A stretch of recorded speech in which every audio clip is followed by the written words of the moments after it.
Hello mamas! Today is episode 1 in our 3-part vagus nerve series, and we'll be talking today all about what the vagus nerve is. So enjoy!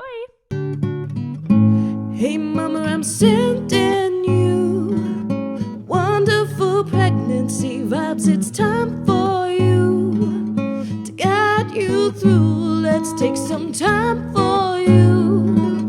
It's Pregnancy with Physio Laura.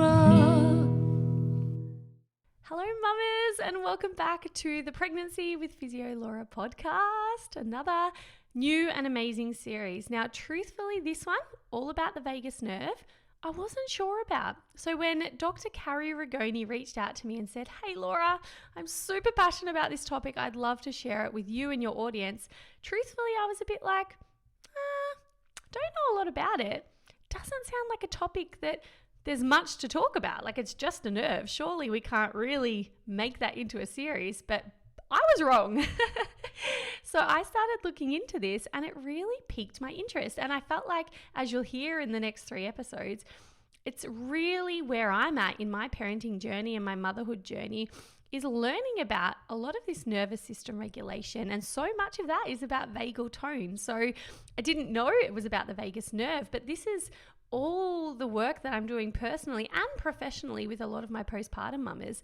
So this episode, you may hear the topic and think, vagus nerve sounds a bit scientific or sounds a bit boring.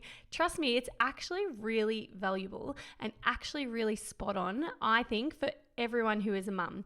So everyone who's pregnant, to be honest, every woman, really. Let's just extrapolate it that far. So please, if you were like me and a bit like, vagus nerve sounds a bit dry, please listen on, because it is really, really helpful. So today we're going to be talking about all about what is the vagus nerve. So I've got the wonderful Dr. Carrie Rigoni, who is a chiropractor who works with mums and babies to optimize their baby's brain development and set them up for lifelong health. So she loves talking about all things vagus nerve and all the factors that can influence brain development.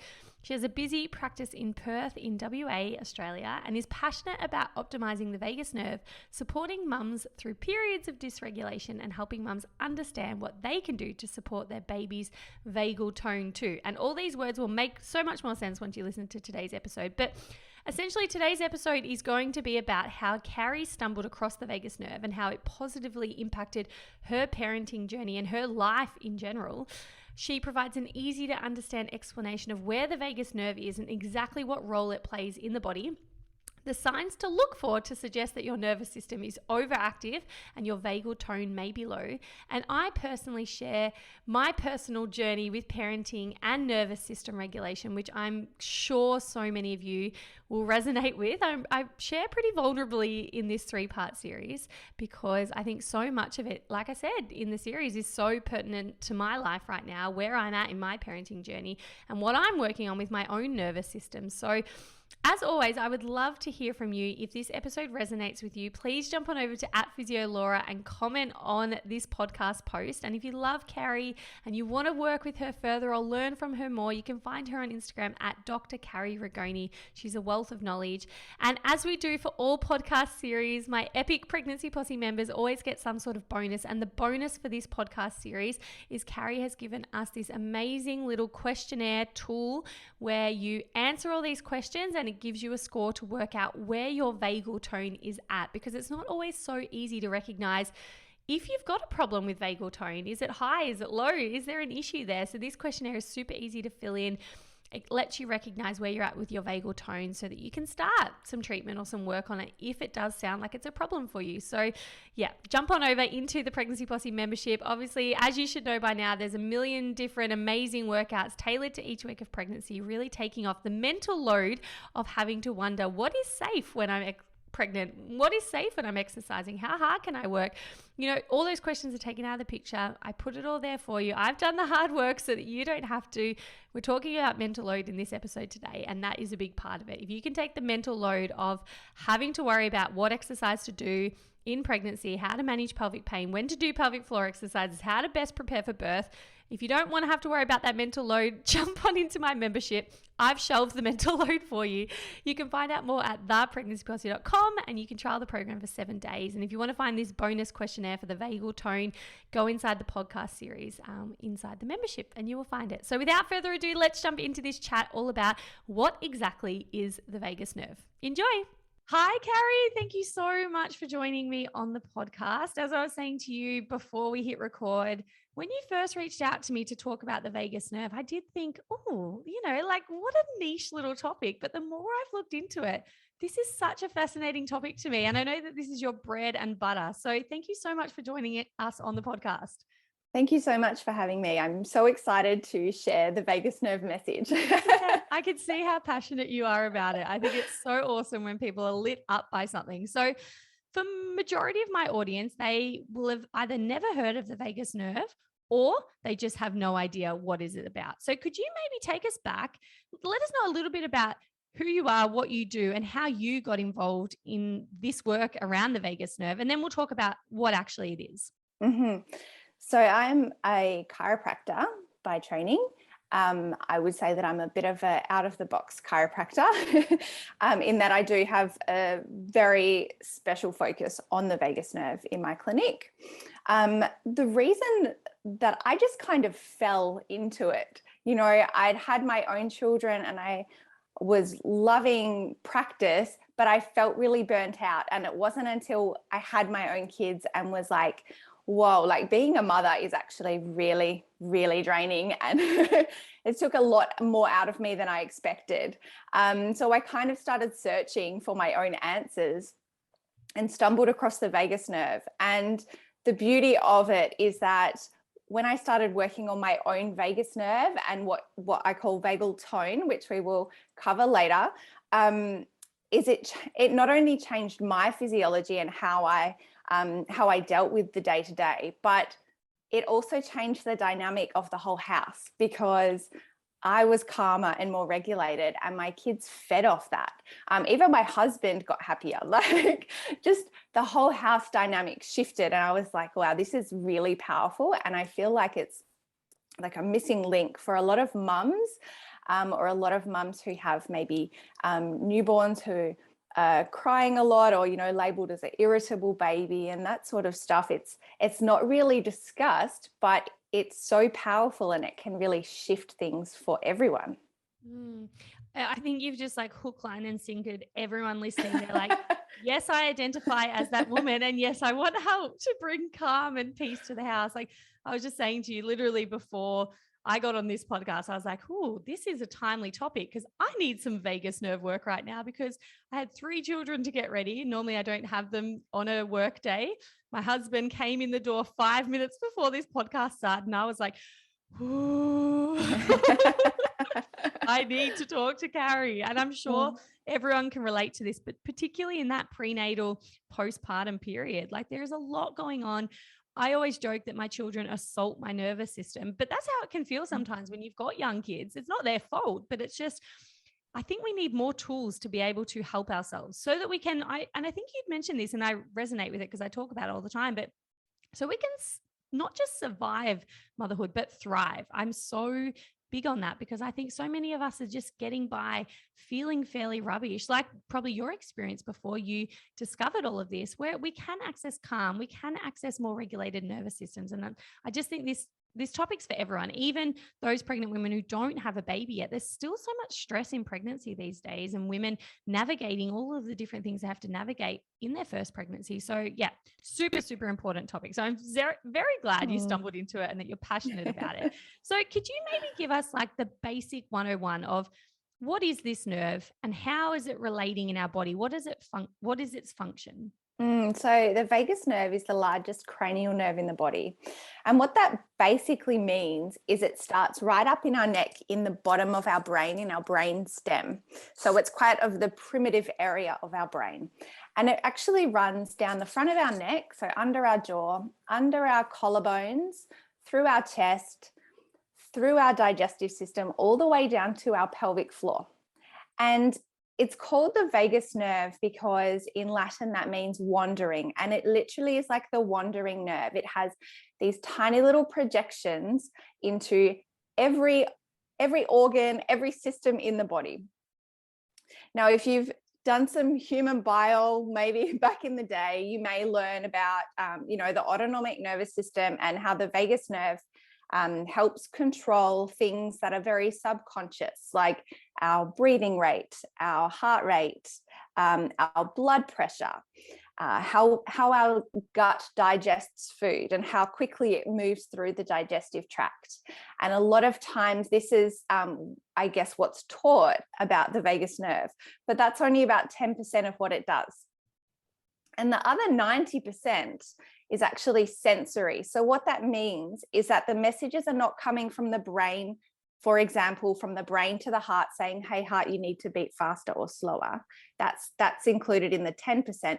But these other nerves are coming from the body up into the brain and saying, hey, brain, this is what's happening in the gut, or hey, brain, this is what's happening in the heart, etc. So it tells the brain whether things are working well or whether things are not working well. And then the brain kind of responds accordingly and may send messages back down to counteract that. And this is obviously all happening subconsciously. Like this is not something you have to control. This is all, like you said, autonomic. Yeah. So it happens at such a fast speed compared to, say, the higher centers, our rational brain, that by the time we're conscious of something that could be happening, it's been happening for a long time in the body. So it's like this constant system that senses everything, not only in our internal environment, but it actually is able to sense things in our external environment as well, and sends that up into the brain and says, hey, like this feels safe, this is good, or no, this feels like a threat. It feels like there's something wrong here. So I need to tell the threat centers of the brain that there's a problem. Yeah. And then the other thing, keep talking. No, you take the mic because this is really fascinating to me. The other thing that it does is a healthy or an optimally working vagus nerve is able to activate once a stress has finished. So say, for example, there's a moment where you do need to activate your fight or flight and there is a genuine threat, then we want our nervous system to be able to activate accordingly. What the vagus nerve does after that event is done is activates and pulls you back out of the stress response. So it says, hey body, hey nervous system, you're safe now. You don't need to stay in that fight or flight. Let's get back into a regulated state. And it's really only when we're in that regulated state, which is called the parasympathetic activity, where our body regenerates and does all the restorative things that, happen during sleep, or just when we're feeling calm, we digest our food better. All of those things can activate only when our vagus nerve is activating and pulling us out of the fight or flight. So just to clarify, because this is how I used to remember it back at uni, parasympathetic, rest and digest, sympathetic, fight or flight. Is that a good summary? And I'm just picturing the vagus nerve is almost like the train track controller, where it can flick you from one to the other. Would that be correct? Is it like responsible for going from para to symph and back again? Would that be a good explanation or not really? Our nervous systems are actually quite primitive in that we have a bias towards fight or flight. So what the vagus nerve does is it's like the brakes to the train. Let's say the train, fight or flight is the accelerator and it's on high speed. That will continue unless the vagus nerve inhibits it. Okay. So it's kind of like the brake. So someone who has lower vagal tone or lower ability to activate their vagus nerve will just naturally hover more in that fight or flight, because that's what our nervous system is naturally designed to do. Because if they're not getting the safety signal from the vagus nerve to say, hey, you're safe in this moment, then the nervous system goes, well, I need to either fight or run away or escape whatever's happening that is threatening my nervous system. So say for someone like yourself who's now been working on vagal tone and vagus nerve exercises for years now, that means that you're much better at putting the brakes on, pulling yourself out of that sympathetic fight or flight response much quicker, easier, recognizing, when you need to calm down, those sorts of things. Yeah. Yeah. Whereas someone who hasn't necessarily worked on this before might find it really hard to calm themselves down, to remind themselves that they're safe because their body's just spinning in that fight or flight, and they just don't maybe have the tools or the resources to work that nerve well, to pull yourself back down into the parasympathetic. So the longer you've been in a particular state, and I often refer to it as the baseline state, or possibly your neurological set point where you kind of hover day to day, the longer you've been in a state, if that has been fight or flight for a long time, then the more familiar it gets, and then the harder it is to shift. So if you've been the kind of, like say you've gone from lots of study into a stressful career into and you love being busy, and then you go into motherhood and you're still really busy and you're like, I can't even calm myself down even if I want to. Like the thought of having to meditate or do deep breathing gives my nervous system, like I get more anxious.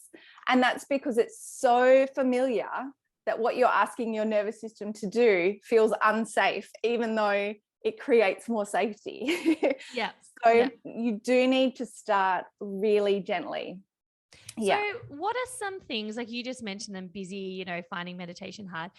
It might be interesting to just list out some things that might suggest you spend a lot of time in that fight or flight, because then the listeners might be able to recognize it in themselves and go, oh, actually, because I would identify as someone who used to be a lot more like that, but I didn't know it.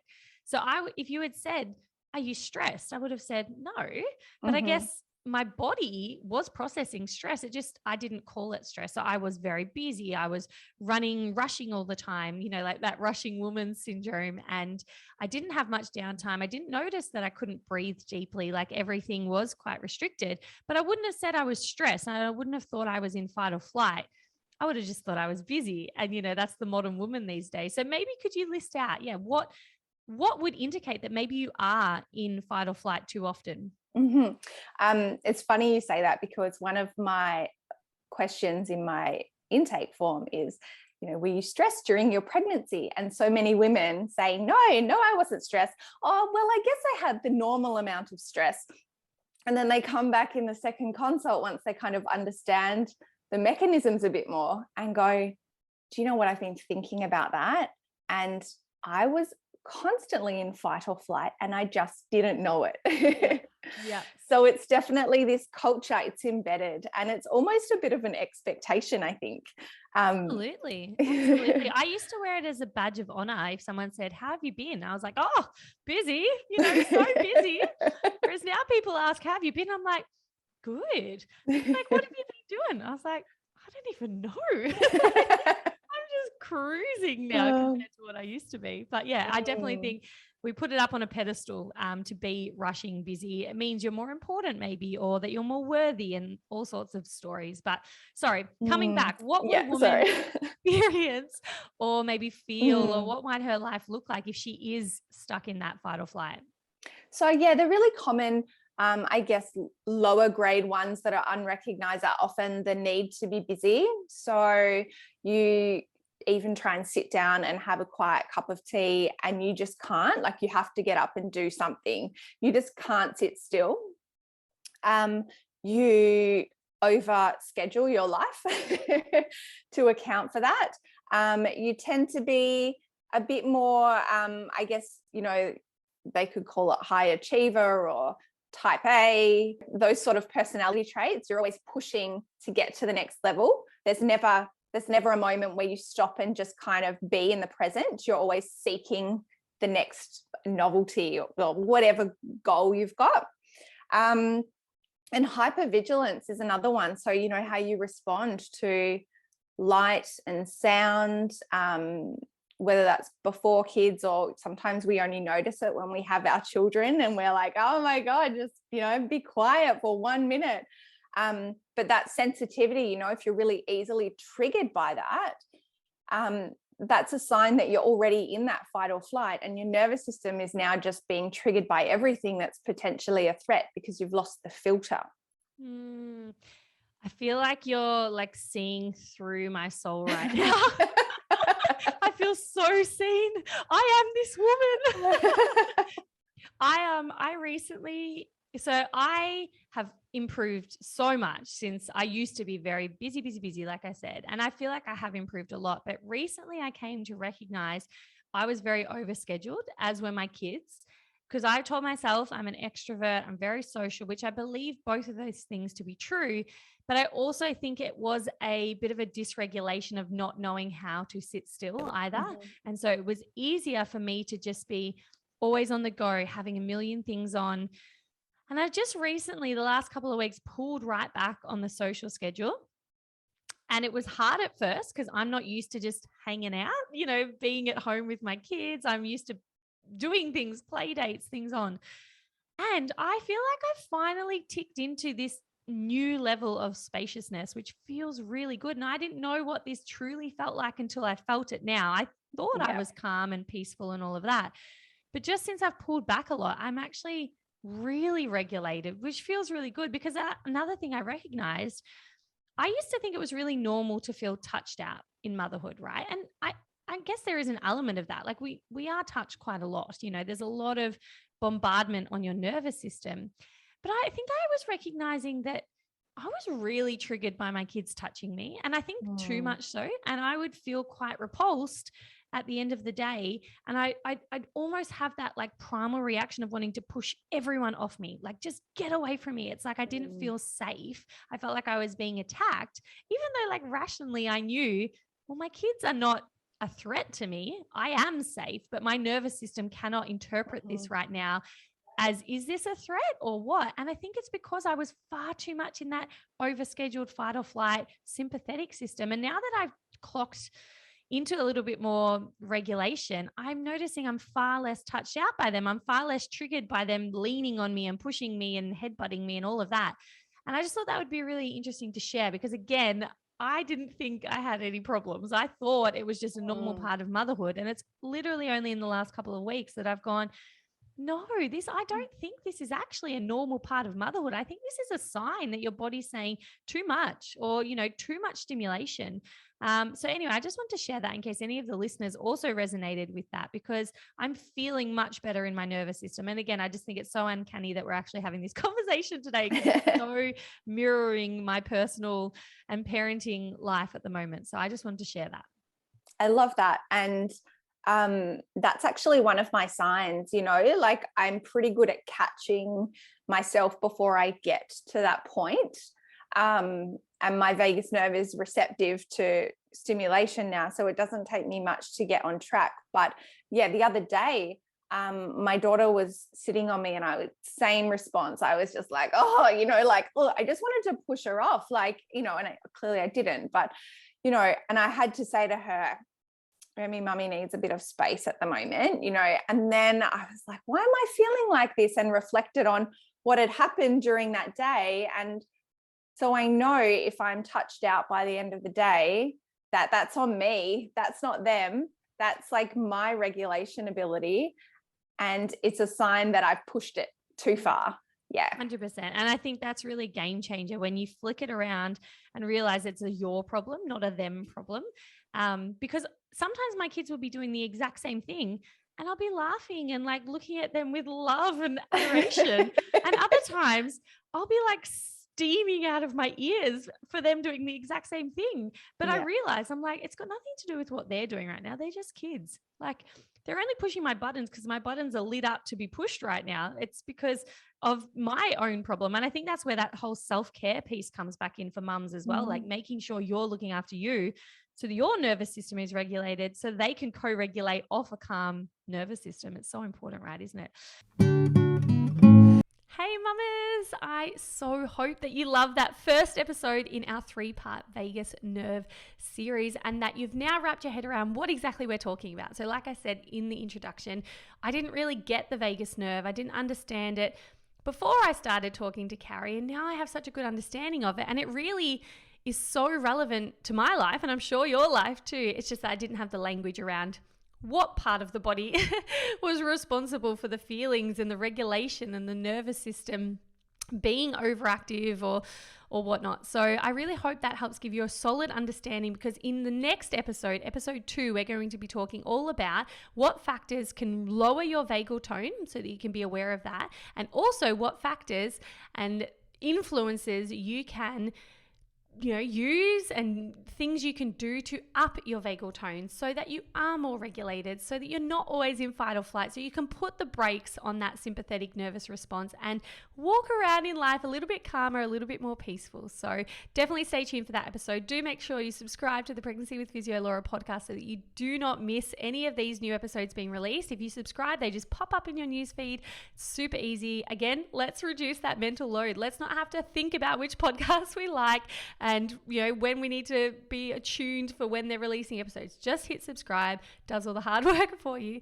And if you want to access the bonus content for this episode, for this podcast series, it is free for all Pregnancy Posse members. It is the epic vagal tone questionnaire that I mentioned earlier about working out where your vagal tone is at. So it's a really simple questionnaire that you can fill in and get an understanding of where you're at. That is free for all members inside the Pregnancy Posse, which is my online membership program.